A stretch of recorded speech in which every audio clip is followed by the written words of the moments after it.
참 감사합니다. 오늘 이제 주 청년 우리 그 신소명 우리 이제 청년이 오늘 또 갑자기 무슨 일이 있어서 저희가 이제 다음 주부터는 나와서 정식 인도하고 그래 할 것 같습니다. 자기들끼리도 큐티도 하고 이제 전도사님들이 또 이제 서로 봐주고 하면서 그래서 은혜로운 시간이 되지 않을까 생각이 됩니다. 오늘 제목이 한 신앙인의 삶의 자세, 우리의 신앙의 삶의 자세는 어떻게 되어야 될 건가? 참 요셉의 오늘 그 비유를 들어보면 요셉은 정말 자기 형들한테 팔려서 가서 자기 형들이 와서 우리를 좀 할다 할 때 형님들 여보시오, 내가 당신들이 파는 게 아니고 하나님께서 이것이 먼저 와서 우리 가족을 살리기 위해서 이렇게 데려온 것입니다 라고 할 때 그 얼마나 은혜스럽습니다. 그래서 우리는 그런 삶이 되어야 됩니다. 예수를 믿으면서 우리는 모든 걸 양보하고 흡수할 수 있는 그런 은혜가 있어야 됩니다. 그래야 그리스도의 향기가 납니다. 오늘도 이 비소설계의 세계적인 베스트셀러가 된 책이 있는데 스티븐 콥이라는 사람이 쓴 책이 있었습니다. 성공한 사람의 7가지 습관이라는 책이 있었습니다. 이 책에는 그 많은 사람들이 성공하는 사람들은 적어도 7가지의 결정적인 공통점이 있다는 것을 이제 지적해 줍니다. 첫째, 오늘 청년들이 제가 이걸 선택을 하다 보니까 청년들이 드려야 되는 그런 설교 같아요. 첫째, 주도적 성격이다. 주도적 성격. 그 다음에 둘째는 목표를 확정하고 사는 것이다. 셋째는 소중한 것부터 먼저 하는 습관이다. 넷째는 상호 이익을 추구하는 습관이다. 자기 이익만 구하지 않냐고 다른 사람 이익도 구하는 그런 습관이 되어야 된다. 또 하나는 말을 할 때는 꼭 듣는 것부터 먼저 해야 된다. 먼저 경청하고 그 다음에 설득을 한다 그랬습니다. 듣지 않고 말하는 것은 성공할 수가 없다 그랬습니다. 그리고 창조적 협력의 원칙으로 사용하는 사람이다. 마지막으로 신심을 단련하는 사람이다. 자기 몸이 건강하지 않으면 안 됩니다. 자기 몸이 건강해야 모든 사람들을 다 안을 수 있고 또 그 사람들을 갖다 보듬어 줄 수가 있는 것이죠. 내가 힘들고 지친데 누구를 보듬겠습니까? 그래서 성공은 주도성에서 있습니다. 이 책은 그래서 계속 강조하고 있는 것은 스티브 코비는 그 책 가운데서 뭘 인용했냐면은 잠언서 4장 23절을 인용하고 있습니다. 모든 지킬 만한 것 중에 더욱 내 마음을 지키라. 생명의 근원이 이에서 남이니라 그랬습니다. 마음을 지키라. 정말 마음이 중요합니다. 마음을 지키라. 주도적인 성격의 마음이 가져야 한다는 말씀입니다. 성공은 그 재능과 지식과 경험에 있는 것이 아니라 내 자세에 있다. 그래, 내 자세에 있다. 그러니까 우리의 자세가 얼마나 중요하게 살아야 되는지, 우리의 삶이. 빅터스 프랭크는 아주 유명한 말을 했습니다. 그는 유태인이 600명이나 죽은 나치 포로 수용소에서 가스실에서까지 들어갔다가 살아남은 사람입니다. 이후 그가 온 세계에 당시의 비참한 모습을 증거하고 다녔습니다. 그는 정신과 의사였습니다. 그는 그 많은 고난을 겪은 많은 사람들에게 이렇게 말하고 있습니다. 인생에는 3가지 중심적 가치가 있다. 그 첫 번째는 경험적 가치다. 그랬습니다. 경험적 가치. 누가 어떤 경험을 하든지 버릴 것이 없다. 그랬습니다. 자기가 만나는 사건마다 그 경험은 가장 소중한 것으로 얘기해야 한다. 그랬습니다.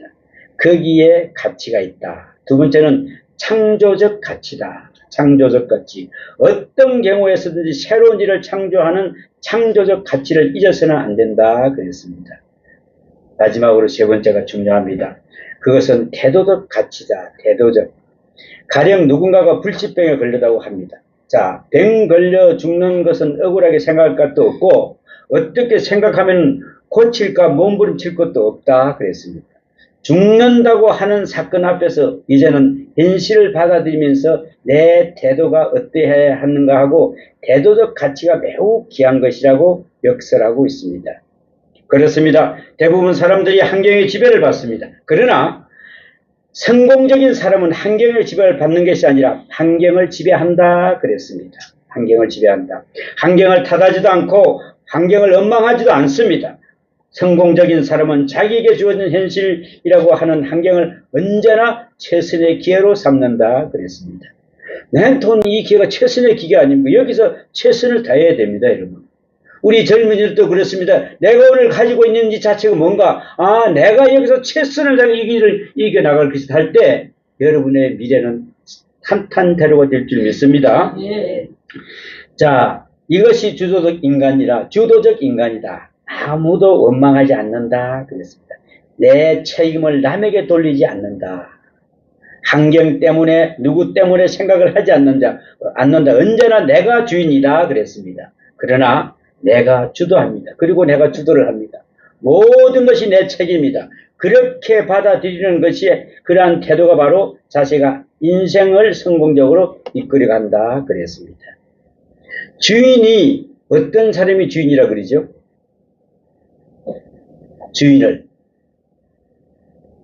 주인은 책임을 지는 사람이 주인입니다. 책임을 짓지 모르는 사람 그 사람은 주인이 아닙니다. 그래서 성경에 보면은 신앙적인 삶의 한 패러다임으로는 우리는 요셉을 생각할 수 있습니다. 요셉. 그 이유는 이렇습니다. 그는 17세의 노예에 팔려갑니다. 여러분 17살 때 노예로 팔려간다고 하면 생각을 해보십시오. 참 기가 막힌 일이다. 기가 막힌 일이야. 그것도 자기의 사랑하는 형님들에 의해서 팔려갑니다. 남에게 팔려가는 것도 형님들에 의해서. 세상에 억울하다면 이보다 더 억울한 일이 어디 있겠습니까? 못쓴 일이라면 정말 어처구니 없는 그런 못쓴 일이죠.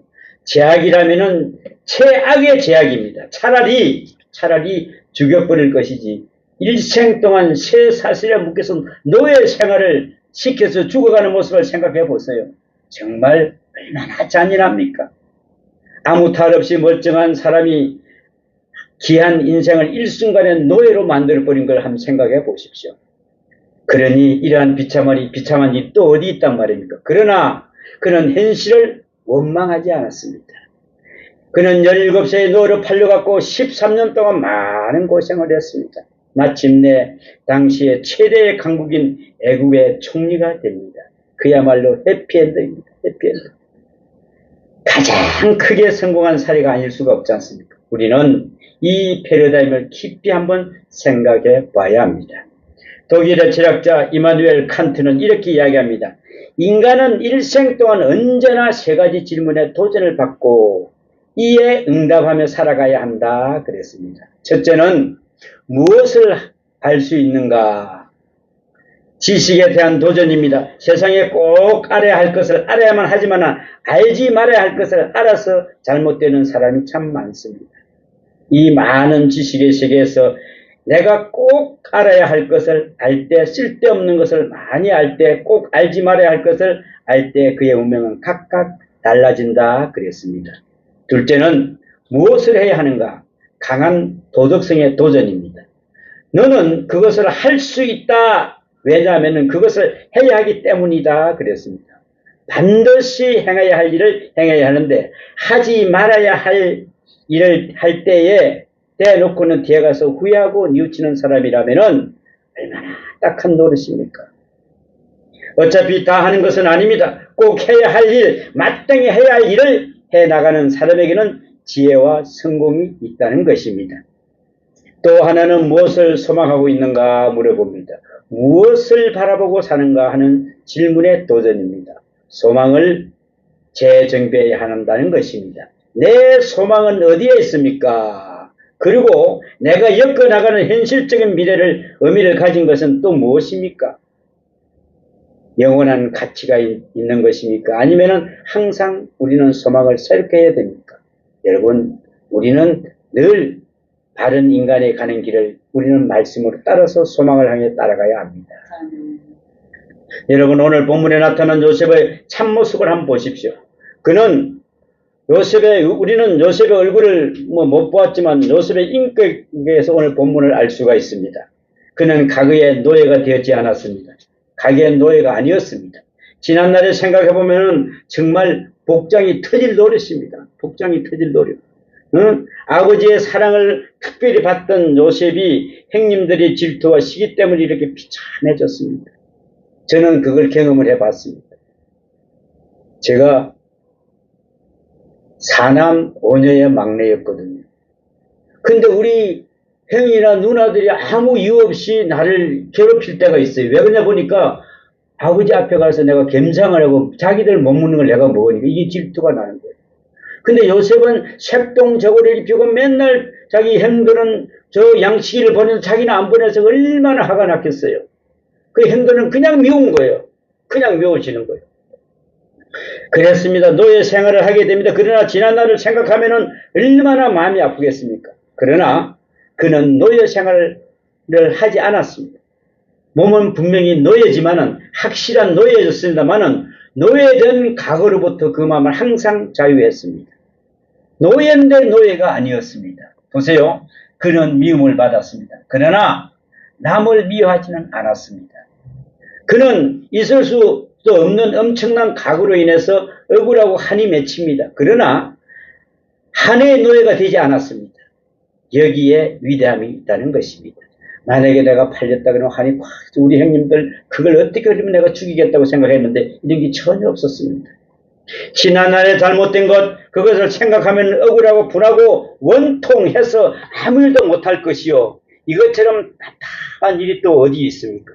과거의 늪에서 벗어나야 한다는 것입니다. 과거의 잘못을 늪에서 빨리 자유해야 되는 것이 그 누구를 원망하고 그 생각에 매여 있는 동안에는 한 걸음도 앞으로 나갈 수가 없다는 것입니다.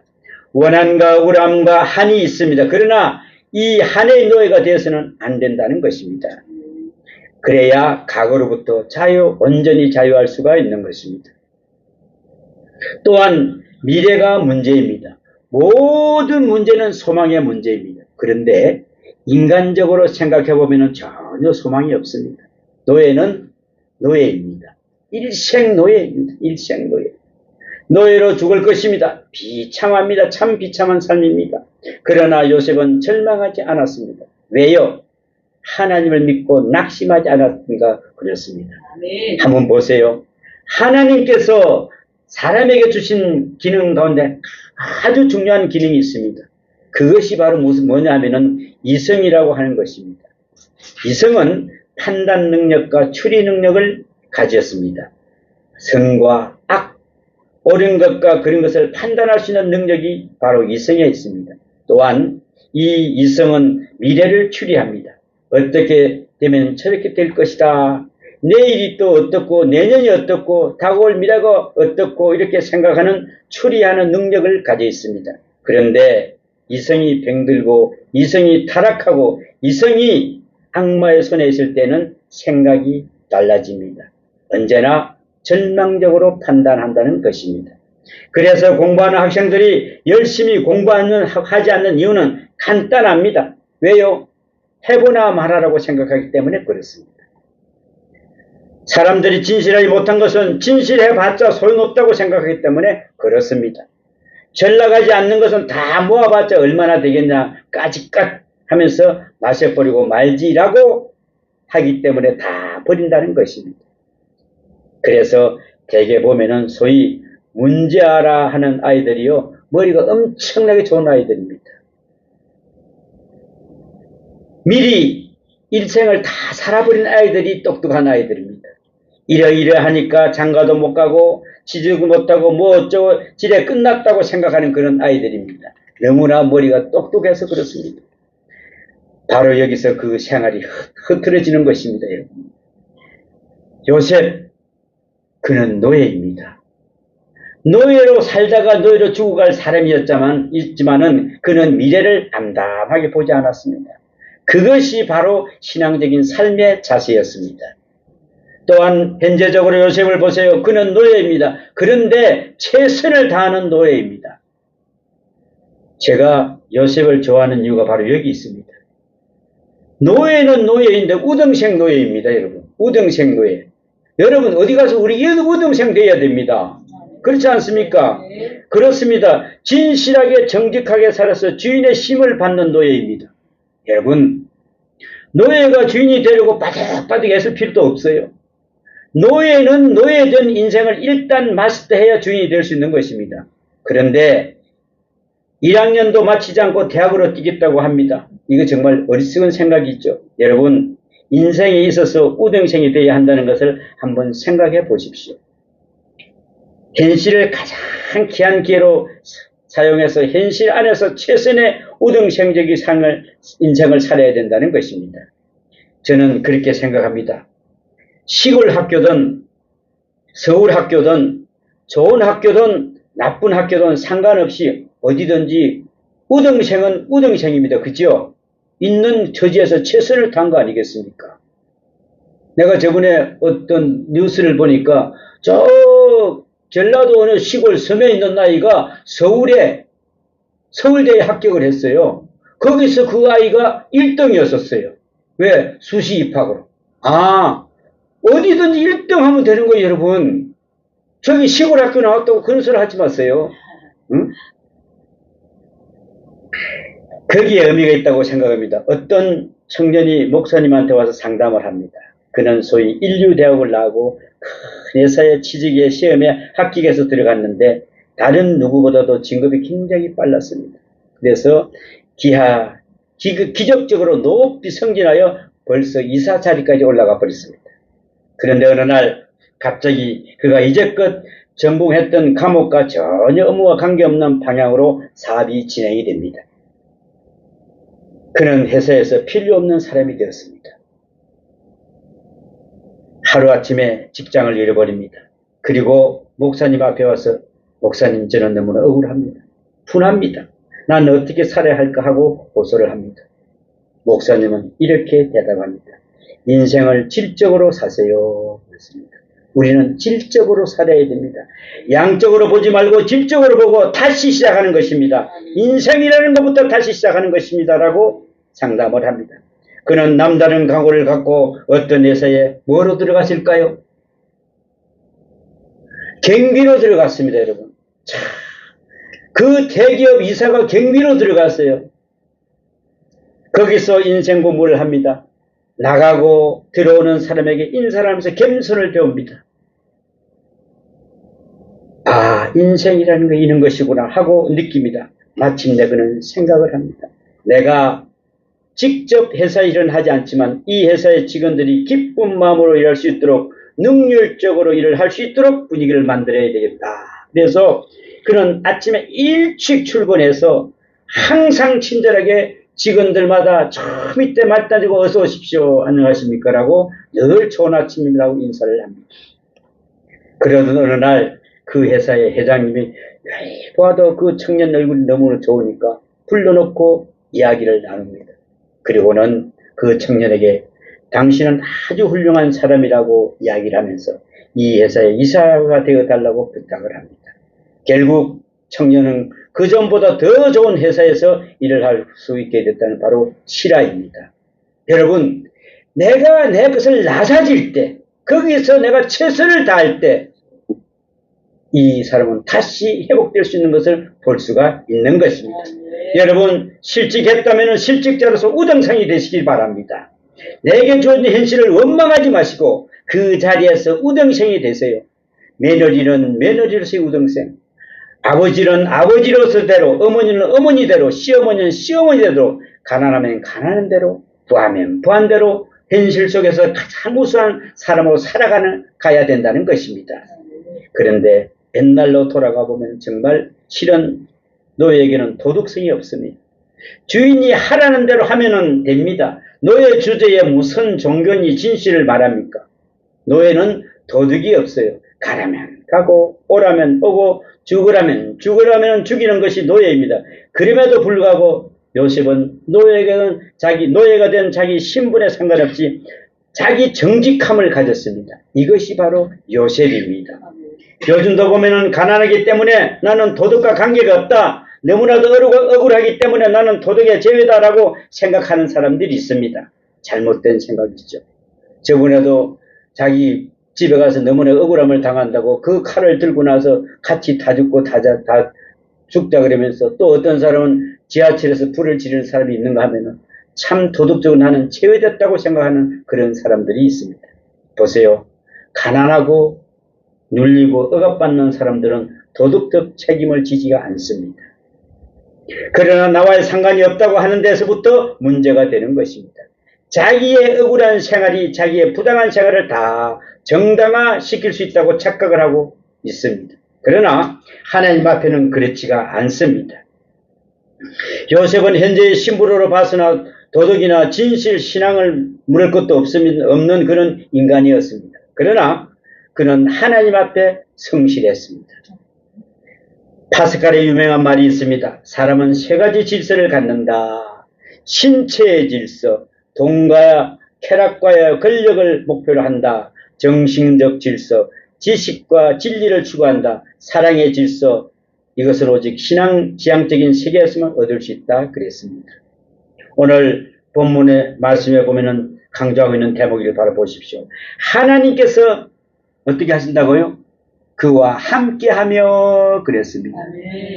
하나님께서 형통케 하시며 하나님께서 그에게 복을 주시며 그렇게 계속 강조하고 됩니다.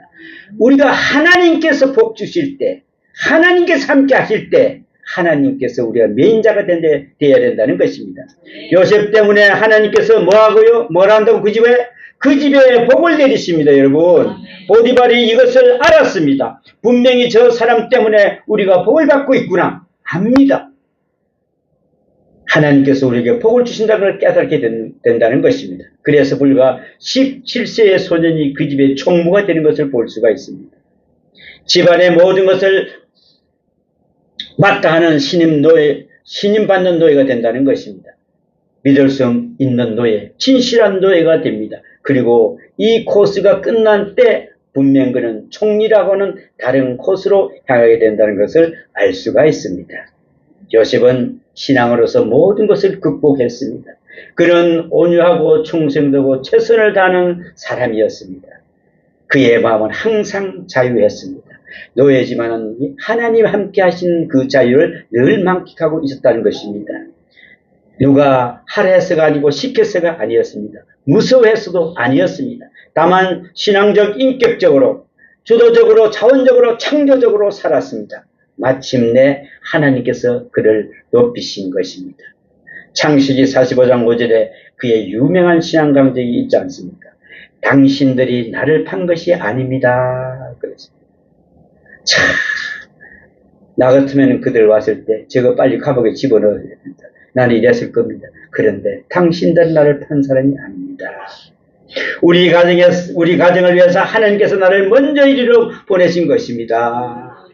요셉은 팔렸다는 의식에서 벗어나 하나님께서 보냈다는 그런 의식으로 살았습니다. 이것이 바로 성공의 비결이었습니다. 여러분, 우리도 이런 사람이 되어야 됩니다. 이런 청년들이 되어야 됩니다. 나의 현실, 그 앞에 처한 나의 자신은 어떻습니까? 언제까지 절망하며 언제까지 원망할 것입니까? 성공은 자유인에게 있습니다. 하나님의 축복은 바로 이런 신앙적 자세에 있습니다. 오늘 여러분 이런 신앙적 자세로 축복받는 여러분이 되시기를 축원합니다. 기도합니다. 아버지 하나님 참 감사합니다. 요셉의 신앙을 모든 걸 극복했습니다. 정말 온유하고 충성되고 최선을 다하는 그런 마음이 되게 하여 주시옵소서. 누가 해라고 해서가 아니라 시켜서가 아니라 무서워서가 아니라 다만 신앙적으로 인격적으로 하나님 앞에 살아가는 삶이 되게 해주신 데 감사하는 그런 삶이 되게 도와주시옵소서. 오늘도 우리 모든 청년들과 우리 모든 성도들이 이런 삶으로 주님 앞에 나아가게 될 때에 주님께서 우리에게 복의 복을 다하실 줄 믿습니다. 이런 복이 함께 하시기를 주님 주 예수 그리스도 이름으로 기도합니다. 아멘.